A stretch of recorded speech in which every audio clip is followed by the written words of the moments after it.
Okay. We got to the top.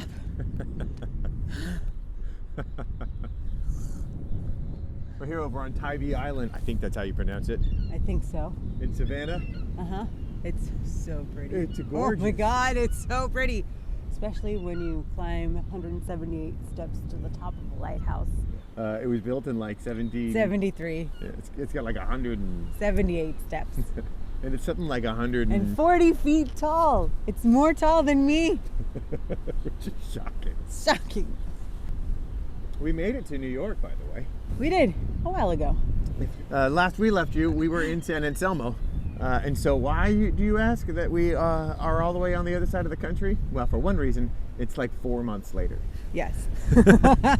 But for another, it turns out that while we were in California, we found out that that oil leak we mentioned was still a nasty little problem. Yep, and it was right before the general election, and Christopher's ballot was nowhere to be found. So what did? We made a hard right and zipped across the country at a top speed of 55 miles an hour to get there in time to vote. We don't have time to show you all that, but if you want, you can click this link right here and it'll show you all of our little mini-series. We sing some cute little songs. But more importantly, we got stuck in New York, then we ended up in Virginia. What happened there? I don't know. Stick around. Find out. And subscribe. Oh yeah, don't forget to subscribe. Otherwise, we can't do this anymore. It's true. Fuck it. Yes. Okay.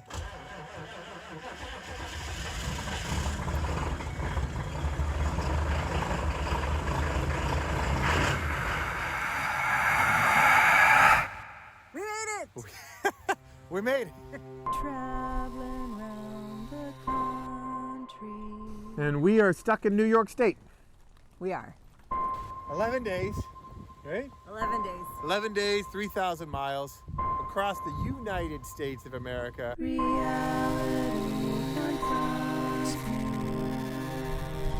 plan was to drive across the country and film ourselves having adventures on the I-80, the old Lincoln cross-country road. Slashes, dashes. Film all the stories of the times in your life when you had adventures. The old path of the Union Express Railroad and the path of the old Pony Express. We took our old pony. We did.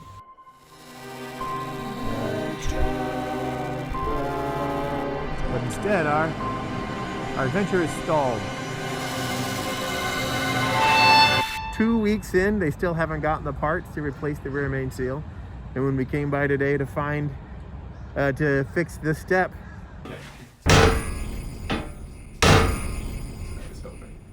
we fucking found a gash in the side of the truck. Big one. A big fucking gash right on the custom paint job. So, yeah, this sucks. Yeah.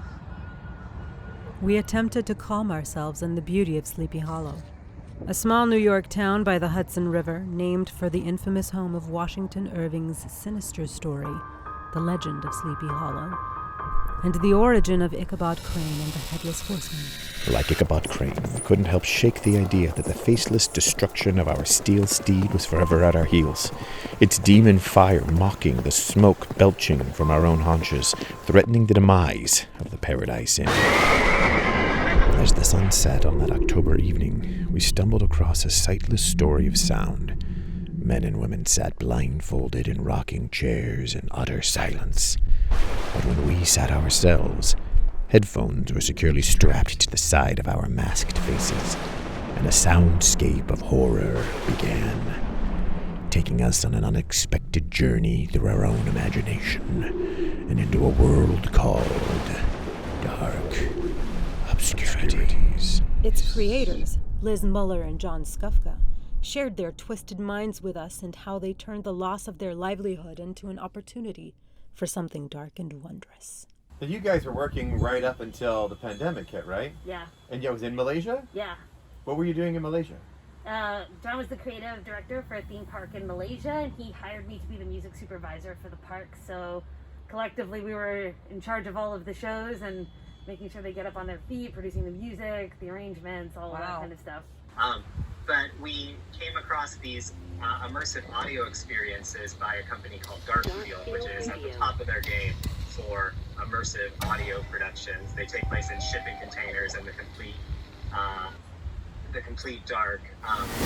And those immersive audio productions really drove me to think of, like, you know, what is the combination of that, the immersive audio experience and the Sleep No More one-on-one and, you know, physical immersive theater. How do those worlds collide into just something that you would love to experience, that has the excitement of a discovery when you come across it on the riverside up on the Hudson River? Like, how can you put all those elements together to come to something unique and on trend and still its own unique brand? Our entire industry has been put on hold, but we as individuals have not been put on hold. We've sort of been, like, set free in a lot of ways. But that's what an artist is, right? If you don't give over to it, if you don't, you know, take the chance, if you're not terrified every step of the way, like, is the outcome worth it? I don't know. I want to feel that pain so that I know I did it right. I've definitely heard those crackles in the industry. Like, you can hear it when you talk to people in the industry. They're like, something's coming. Like, when this is all wrapped up and we're allowed to be normal humans again, like, you're gonna see art like you've never seen before, because everybody's had the time to create it. Something's coming. And like you were saying, the anxiety, the excitement, the panic attacks, those don't always feel fun in the moment, but it make life worth living. Like, that's where your adrenaline is. So we're not bored. So much shit has gone terribly wrong. But we found out that they're charging 4.5 more hours of labor than we're supposed to be covered for. That sound you're hearing is the water pump. Well, it could be worse, but it still sucks. Still fucking sucks. But we're not injured. We still have our health. We're not out of the game, right? We can keep going. Yep. So, Christopher, that is exactly how I exist. I say this all the time because I'm like, you know, I've tons of friends in third world countries just from working on cruise ships and stuff that do not live the same way we do. And it's, sometimes I feel the need to hit home to, like, my close family and friends. I'm like, we are so fucking lucky. so fucking lucky. On our worst day, we're still great. Yeah. Like, I don't believe we have any room to complain. Our days are shit sometimes, and everything is relative, and I'm not going to be blind to that. Of course. But I can absolutely appreciate what I have and how fucking lucky I am. And in any way that I can pay that forward, I do. I just do. Because why wouldn't I? Yeah. You know? Yeah. Traveling round the country. In Washington Irving's folktale, Ichabod Crane's fate was left unanswered after his encounter with the Headless Horseman. So how is our own tale to end? Our steed's life restored to carry us away to collect more stories. Reality confronts me. Or cut short in New York State, her life spirited away by supernatural means. Slashes, gashes. If we've learned anything on our adventure thus far, it's that all things are possible. Aren't they? The